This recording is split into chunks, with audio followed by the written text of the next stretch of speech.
Hello everyone and welcome back to Let's Play Final Fantasy Mystic Quest. In the last part we reached Windia, and now it's time for us to tackle Pazuzu's tower and find Norma. Oh, there she is. Are you Norma? I was so afraid no one would find me, but now I can go home. Your dad's waiting for you. Well, that's all taken care of.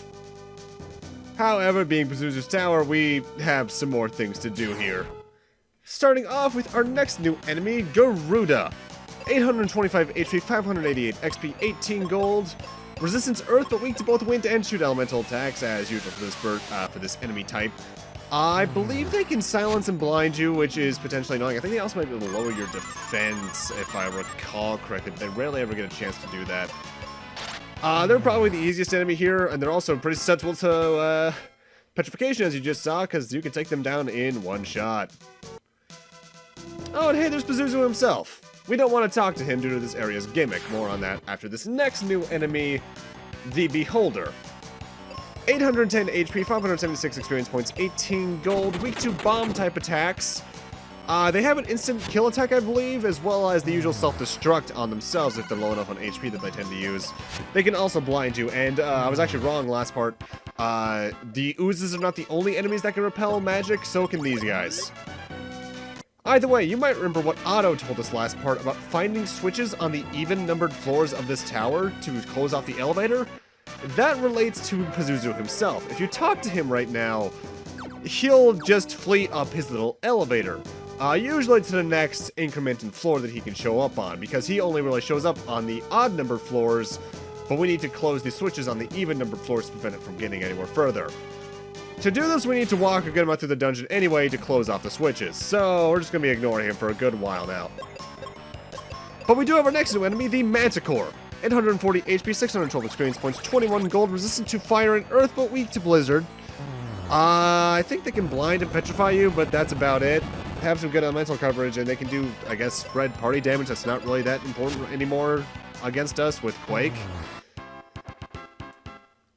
Part of me wonders if they ever could have implemented like a little upgrade that made your spells maybe a unit stronger or something, but it's kind of hard to figure out how they could have done that and make it balance with the enemies and all. Next new enemy is the Chimera. 870 HP, 684 experience points, 21 gold, resistant to fire, weak to wind and shoot type attacks. They can poison you with their counterattacks. I think they might be able to also petrify you, and I think they might also be able to paralyze you. They have a slurry of status effects that can inflict you with either way. Admittedly, this is my favorite dungeon in the game, mostly just because it has an active gimmick throughout it, because comparatively, the Ice Palace, or the Ice Pyramid, as I think I mentioned last part, had the whole magic mirror thing, but otherwise, invisible enemies isn't much of a gimmick. It's more so just an obstacle in your way. In this, you actually have to plan ahead and try to figure out where you want to put Pazuzu. I tried to get him towards the bottom floor, but I usually end up fighting him on the third floor, I believe. Next new enemy is Thanatos. 900 HP, 654 experience points, 21 gold, weak to blizzard and arrow. Nothing too dangerous. They can put you to sleep, I believe, but I think they also have an instant kill attack as well as they can kill themselves. Sorcerers, on the other hand, have 840 HP, 627 experience points, 21 gold. Resistant to earth, weak to wind and shoot. They can cure themselves, and I think they have the potential to silence you, but at this point, I think every character that joins you from basically Fireberg on, after Ruben leaves, has silence protection. So it's not really that notable of a status ailment they can try to inflict on you. It could be dangerous on you for some reason if you still don't have any of the equipment that can, you know, prevent silence, but it's very likely you will by this point anyway, so And here is the 7th floor. This is actually the top of the tower. And it's from here that you actually are finally able to go back down and around to find... Oh, hi. I was waiting for you little beasts. That's what he does if you get close to him, otherwise. This is the only time you're actually forced to talk to him, so yeah. I've had playthroughs, I swear, where if I clear every enemy off a floor, though, he will still talk to me for some reason. Maybe you need to get within a certain distance of him for him to do that, maybe.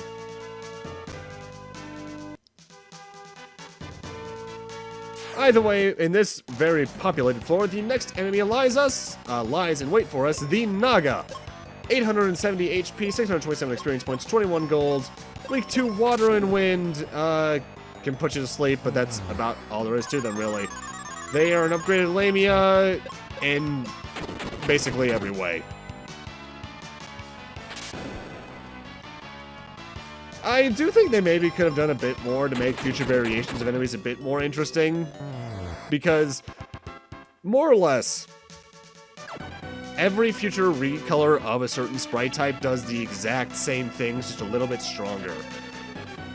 For instance, say they made the, what was her name, the Red Cap back in Fireburg, like, have Goblin Punch that dealt damage relative to your level. That could have been interesting, but, eh. Either way, that was the first switch to flip there. You need to flip the switches with your axe, and if you actually paid attention when I first entered this room, you noticed that there was a hole where that elevator was. Not anymore. Since I flipped that switch, the hole is gone. Pazuzu can no longer reach floor 7. And here we get Flare, the game's ultimate spell. Wizard spell that targets all enemies by default. Extremely high damage, though, all the same. However, like with some other Final Fantasies, its element isn't consistent. In this game, it is considered Fire Elemental, whereas sometimes it's been considered Non-Elemental, and I think it's been considered Holy Elemental at least once. Either way, it's going to be getting some use. The only time that, say, Meteor is going to be better than it is if the boss or enemy in question is resistant to fire. However, against most random encounters, you'll probably one-shot them. This is the 4th floor. We don't want to be at the 4th floor yet. We're gonna backtrack a little bit. I just came over here to take care of this little staircase of enemies. Because I very often miss those 3, and hey, every experience point counts, right?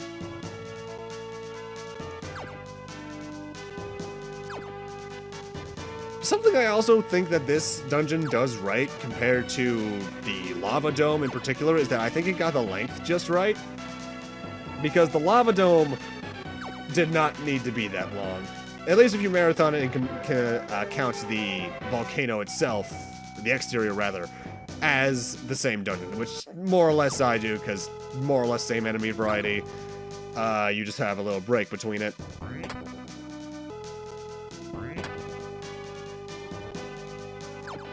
Also, I love the music here. Mind you, this game's soundtrack on the whole, as I've mentioned a couple times, if you haven't noticed by now, is just really good. Oh, was that a new enemy I see? This is the Gargoyle, sadly not the awesome Disney show. 888 HP, 669 experience points, 21 gold.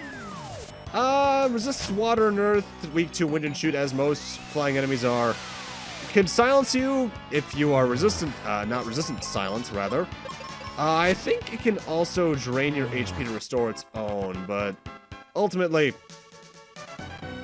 not remarkable, really. Oh, but I do see a giant mass of enemies around a red chest. Let's see what we got this time. The Excalibur! Ultimate sword in the game. And I think it might just be the strongest weapon, period. Yeah, 222 attack. That's delicious. This is going to be not one-shotting a lot of enemies, but it will certainly get close.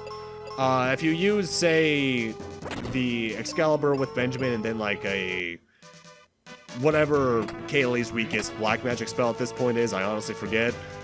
You'll probably one-shot the enemy. Actually, does she even have any black magic? I think she might just have Arrow, which is considered a white magic spell in this game, I think.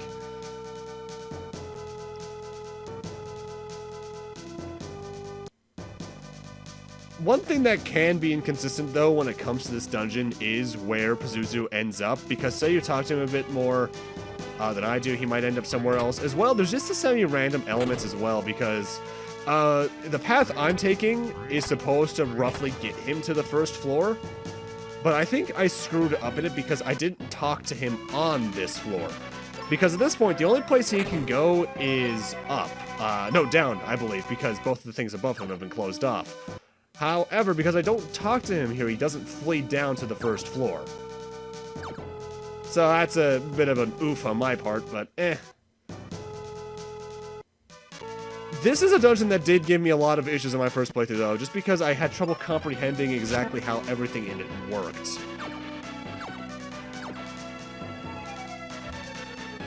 I also think that technically because he's on the 2nd floor right now, and I just closed the 2nd floor switch, if you didn't close the 4th floor switch, he might be able to go up or down from here, which can be kind of annoying. Either way, this staircase leads back down to the 1st floor. However, there's no reason for me to be down here right now. So I'm just going to go talk to Pazuzu, sort of. Admittedly, I meander a little bit here just because I'm getting the actions out of order in my mind just a little bit. So let's go say hi. You can't catch me. And now he's run away. At this point, he could have fled down, but at this point, I think the only place he could go, because I didn't talk to him before hitting the switch, is actually up. So right now, he is on the 3rd floor. However, I'm doing a jump cut because I went all the way back to the dungeon so I can get back to the 4th floor again through the method I took earlier, at least. Why? Because I can go down this staircase and find not only the 3rd floor where Pazuzu is, but a treasure chest that I forgot to get earlier, as well as the last 2 enemies for the area. Admittedly, there was a much easier way to do this just by going up this staircase not even a minute ago, but that's because I plain forgot that this was here. Whoops. Either way, make sure you're healed up, and once you talk to Pazuzu, it's time for the boss battle. Playtime's over. Prepare to meet your doom, and you can forget about Captain Mac. Okay. So how's Father Marin? Next boss is Pazuzu. 25,000 HP, 618 experience points, no gold. Resistant to earth, but weak to wind and shoot, considering he is a bird. And he has an interesting ability, because first off, not only can he petrify you with Stone Beak, but he actually has some real strategy going on. Because in the first portion here, you want to use magic attacks. Flare, arrow, anything you got that can do a lot of damage to him. However, I forget if it's after a certain amount of HP or a certain amount of turns, he will use an ability known as Psych Shield. At which point, he doesn't raise his defenses, but he goes into a defensive position. If you attack him during that with magic, he'll do a fairly powerful counterattack named Psych Shield. And you don't want that to happen. When he goes into the Psych Shield phase, you want to go all out with your physical attacks. Excalibur with Benjamin, and obviously Kaylee doesn't really have a choice because she only has the Giant's Axe. It's just not worth the headache to get hit by Psych Shield, because let me see if I can remember exactly what that does. Actually, no, I think it doesn't do a counterattack. I think it just makes your magical attacks get reflected. So in the case that you, for instance, use Flare right now, Benjamin or Kaylee would probably get a Claire to the face. Claire. Yes, Claire from Resident Evil 2 would randomly appear and get thrown into their faces. Now, you'd probably get a giant magic attack damage in your face, and you do not want that. I think the Windstorm ability he has is a party targeting wind attack, and that can be kind of annoying just because he actually does some pretty decent damage. Thankfully, the game is kind enough not only to have Pazuzu redo the Psych Shield animation when it goes down, but it will outright tell you. In a way, this is kind of an odd parallel to the Mist Dragon fight from 4 and the Whelk from 6, in that it tries to actually give you an idea of strategy to take just through the battle. However, it's a bit late to do that in the game, don't you think? This would be early game kind of boss in the mainline series, and that kind of goes to show the kind of game they were trying to make, but eh. Gotta say though, I do love Pazuzu's design. And I swear he'll only transition from certain damage sprites depending on whether or not Psych Shield goes up or down at the right time. And I do love his last sprite. Those eyes, man. There is anger in them. And murder. Mostly murder. Really though, as long as this Psych Shield is down at least, you use all your magic spells, you're probably good. When you do run out of magic charges though, at that point, or at least with wizard spells for Benjamin's Flare, physical attacks or spells like Arrow are probably your best bet. Not that there's many options you have, but if you got it, might as well use it. And that is the last of the 4 fiends. And the game automatically takes us up his elevator, admittedly a nice little set piece. And that's the last crystal restored. Feels good. I guess that means the game's over. So okay, they want to grab the others and go have a party? Know this pretty nice hotel over in Fireburg. Apparently they got really good seeds and explosives. I lost that joke.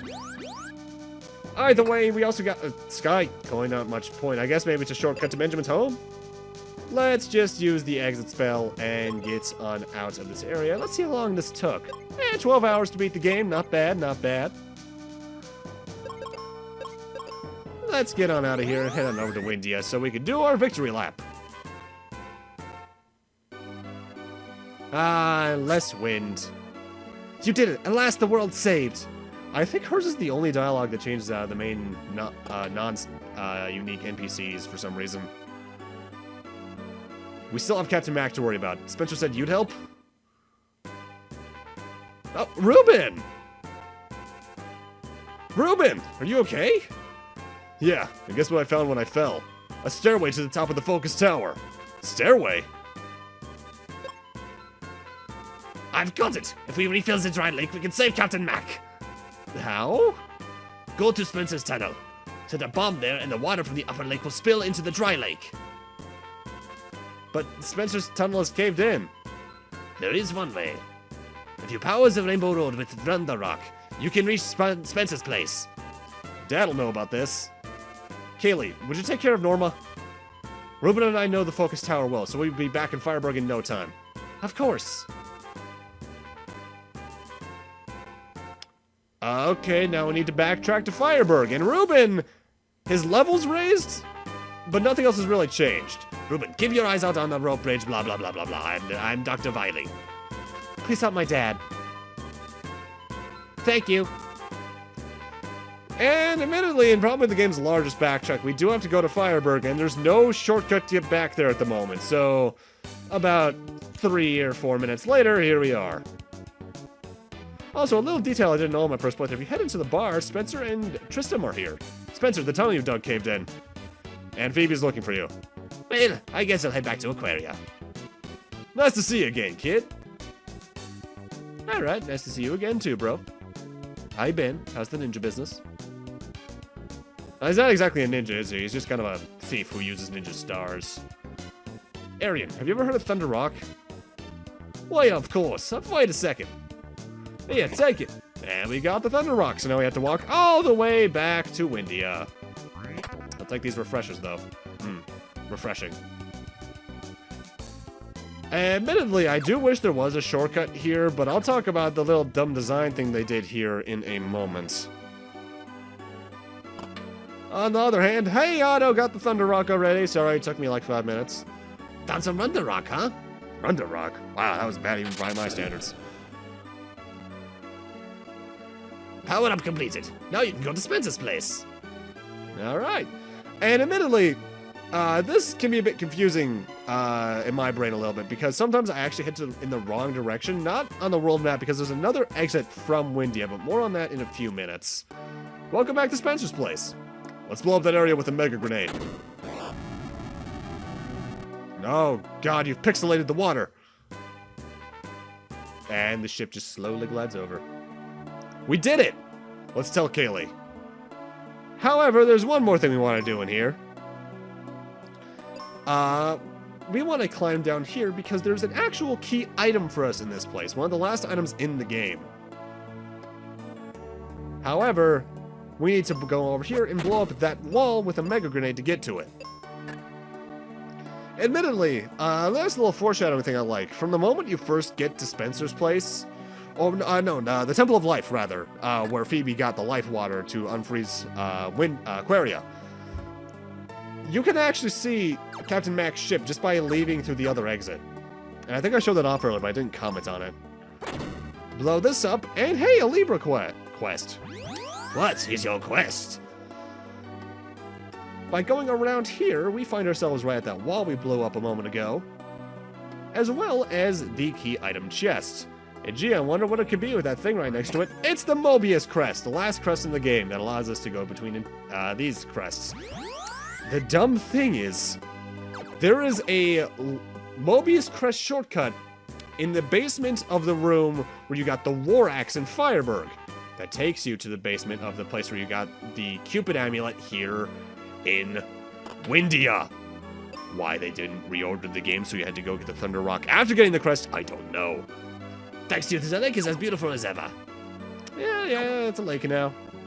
It worked. The ship is afloat. Thanks. I'll head there now. But the ship's full of monsters. Let us go first.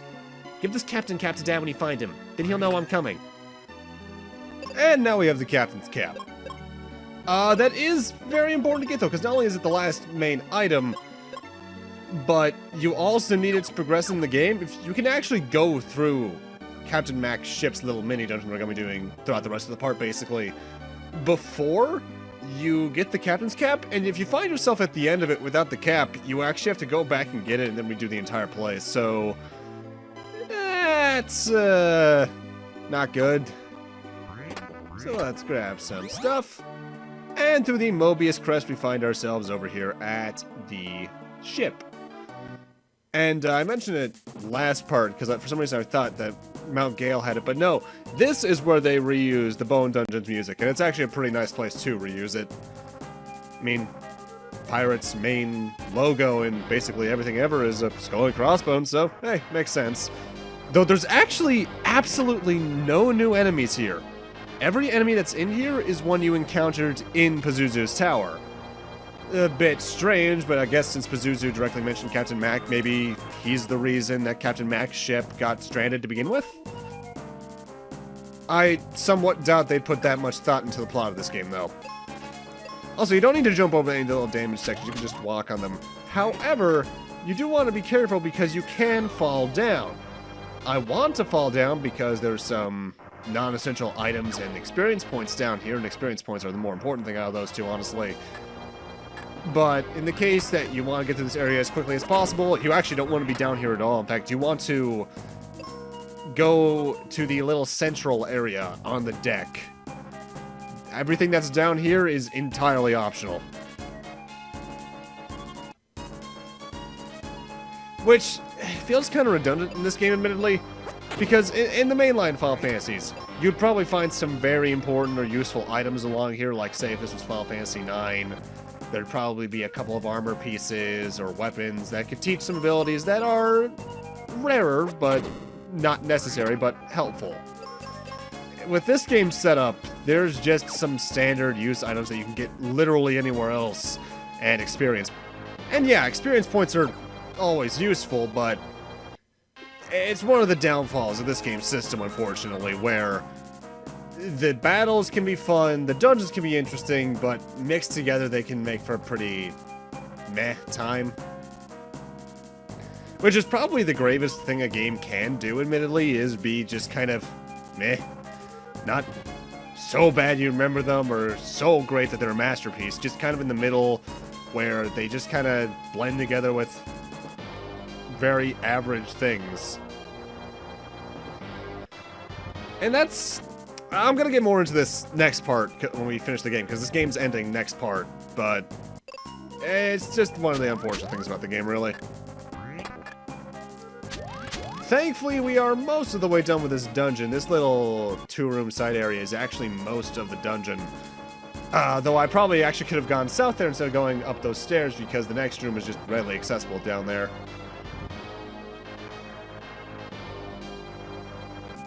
Got a good amount of enemies in the way, though, and they really love pink here for some reason. Not that I'm complaining, it's a nice color.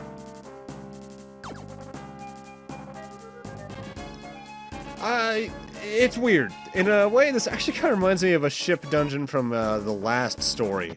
Despite being completely unrelated aside from the fact it's a ship. Maybe it's just due to the fairly straightforward layout of it, which I appreciated about that ship section, mind you.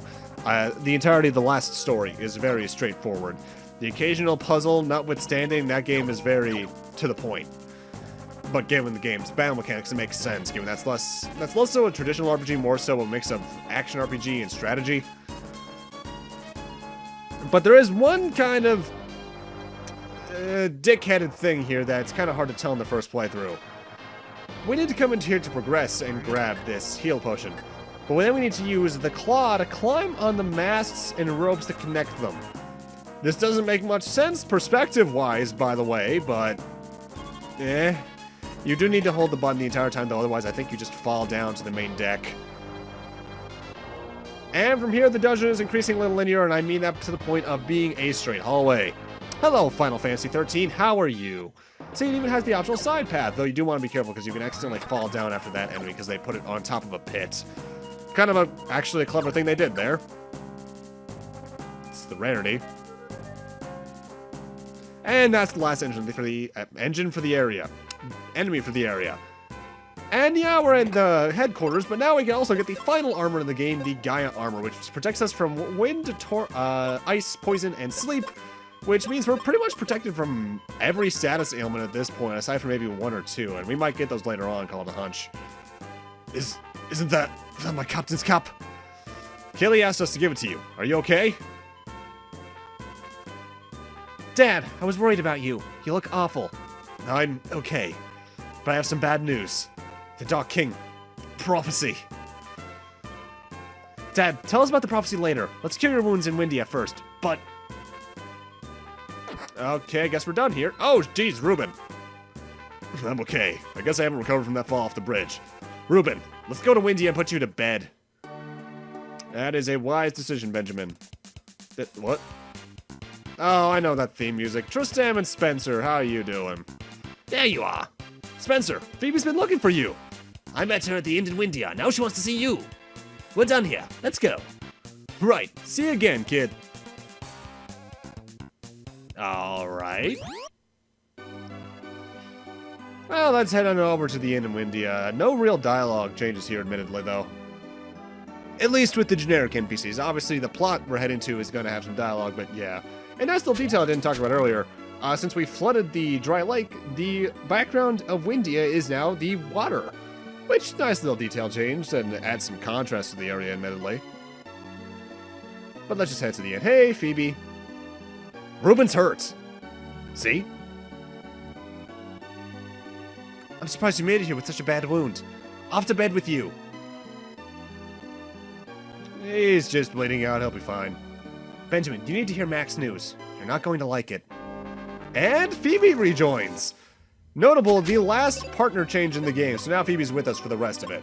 And she's gotten some new duds to check it out. She's now still immune to silence, but as well as paralysis, sleep, and wind, which I think is the only time in the game I think someone gets immunity from wind, resistance to wind damage. She's gotten some good power. She still has the bow. She's really useful all the same. Got some good spell range too now. I'll take these. Ouch! Don't touch me! Dad will turn to Foresta when he's feeling better. What can be so important? I've discovered a lost part of the prophecy. The one behind the four is darker than the night and rises midst the land. You've saved the crystals, but our real enemy is the Dark King. He's in the focus tower. Reach the tower of my ship, stand by the steering wheel and press the A button. Ah, I see. The usual RPG thing where the bad guys aren't the bad guy all along until you find out who the real bad guy is, and it's supposed to be a twist, even though a lot of the times either they come out of nowhere or it's so predictable that it hurts. This is more of the former than the latter, though. So we need to head on over to Captain Mac's ship, and if you have any items you want to grab in the overworld, be it stocking up on seeds through shops or refreshers and all over the place, do that now because... well, there's no other real best opportunity to do that if you want to head to endgame. Otherwise, you're just going to be kind of in the final area with items you might need, without items you might need. And the ship piloting is automatic, but it does take us over here, which is actually quite close to where Benjamin's town would have been, actually, now that I think about it. But with that, I'm going to need to end this off here. Thank you guys for watching, and in part 7, we're heading off to endgame, folks. See you guys then.